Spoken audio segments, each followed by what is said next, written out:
ಮುಡಾ ಕೇಸ್ನಲ್ಲಿ ಈಗಾಗಲೇ ಸಿಎಂ ಸಿದ್ದರಾಮಯ್ಯ ಒದ್ದಾಡುತ್ತಿದ್ದು, ಇದರ ನಡುವೆ ಮತ್ತೊಬ್ಬ ಸಚಿವನ ಹೆಸರು ಕೇಳಿ ಬರ್ತಾ ಇದೆ. ಮುಡಾ ಕೇಸ್ನಲ್ಲಿ ಮುಡಾ ಹಗರಣದಲ್ಲಿ ಸಚಿವ ಬೈರತಿ ಸುರೇಶ್ಗೆ ಸಂಕಷ್ಟ ಎದುರಾಗಿದೆ. ಮುಡಾ ಸೈಟ್ ಹಂಚಿಕೆ ವಿಚಾರದಲ್ಲಿ ಬೈರತಿ ಸುರೇಶ್ಗೆ ಇಡಿ ಶಾಕ್ ನೀಡಿದೆ. ವಿಚಾರಣೆಗೆ ಹಾಜರಾಗುವಂತೆ ಬೈರತಿ ಸುರೇಶ್ಗೆ ಇಡಿ ಬುಲಾವ್ ಮಾಡಿದ್ದು, ಸೈಟ್ ಹಂಚಿಕೆಯಲ್ಲಿ ಬೈರತಿ ಸುರೇಶ್ ಪಾತ್ರದ ಬಗ್ಗೆ ಇಡಿ ಶಂಕೆ ವ್ಯಕ್ತಪಡಿಸಿದೆ.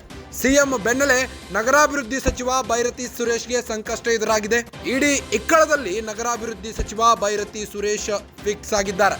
ನಗರಾಭಿವೃದ್ಧಿ ಸಚಿವ ಬೈರತಿ ಸುರೇಶ್ಗೆ ಕಾದಿದೆಯಾ ಮುಡಾ ಸಂಕಷ್ಟ? ಮುಡಾ ಕೇಸ್ನಲ್ಲಿ ಸಚಿವ ಬೈರತಿ ಸುರೇಶ್ ಅರೆಸ್ಟ್ ಆಗ್ತಾರಾ? ಸಿಎಂ ವಿರುದ್ಧ ಈಗಾಗಲೇ ಇಸಿಐಆರ್ ದಾಖಲಿಸಿರೋ ಇಡಿಯಿಂದ ಸಚಿವ ಬೈರತಿಗೂ ನೋಟಿಸ್ ನೀಡಲಾಗಿದೆ. ಅರೆಸ್ಟ್ ಆಗೋ ಭೀತಿಯಲ್ಲಿ ನಗರಾಭಿವೃದ್ಧಿ ಸಚಿವ ಬೈರತಿ ಸುರೇಶ್ ಇದ್ದಾರೆ. ಮುಡಾ ಕೇಸ್ ವಿಚಾರವಾಗಿ ನಗರಾಭಿವೃದ್ಧಿ ಸಚಿವ ಬೈರತಿ ಸುರೇಶ್ ಅರೆಸ್ಟ್ ಆಗ್ತಾರಾ? ಮುಡಾ ಹಗರಣದಲ್ಲಿ ಸಚಿವ ಬೈರತಿ ಸುರೇಶ್ ಹೆಸರು ಕೇಳಿ ಬರ್ತಾ ಇದೆ.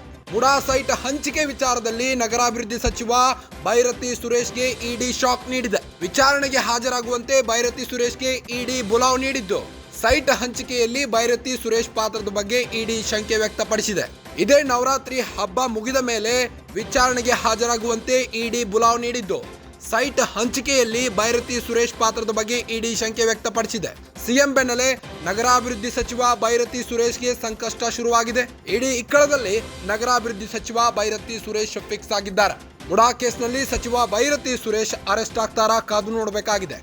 ನಗರಾಭಿವೃದ್ಧಿ ಸಚಿವ ಬೈರತಿ ಸುರೇಶ್ಗೆ ಕಾದಿದೆಯಾ ಮುಡಾ ಸಂಕಷ್ಟ? ಸಿಎಂ ವಿರುದ್ಧ ಈಗಾಗಲೇ ಇಡಿ ಇಸಿಐಆರ್ ದಾಖಲಿಸಿದ್ದು, ಇಡಿಯಿಂದ ಮತ್ತೊಬ್ಬ ಸಚಿವನಿಗೆ ನೋಟಿಸ್ ನೀಡಲಾಗಿದೆ. ಸಚಿವ ಬೈರತಿ ಸುರೇಶ್ಗೆ ನೋಟಿಸ್ ನೀಡಲಾಗಿದ್ದು, ಇದೇ ನವರಾತ್ರಿ ಹಬ್ಬ ಮುಗಿದ ಮೇಲೆ ಬೈರತಿ ಸುರೇಶ್ಗೆ ಹಾಜರಾಗುವಂತೆ ಇಡಿ ಬುಲಾವ್ ನೀಡಿದೆ. ಅರೆಸ್ಟ್ ಆಗೋ ಭೀತಿಯಲ್ಲಿ ನಗರಾಭಿವೃದ್ಧಿ ಸಚಿವ ಬೈರತಿ ಸುರೇಶ್ ಇದ್ದಾರೆ.